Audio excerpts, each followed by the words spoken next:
Hello everyone, today I will show you how to bookmark an image in a PDF file using PDF element. Open your PDF file. Now I will bookmark this image.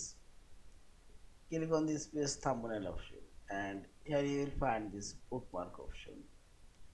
Now click on this image and select, and here you will find this bookmark option, add bookmark. Click here and type your bookmark name.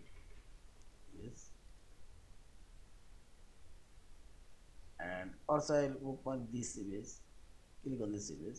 Now click right button for your mouse, add bookmark.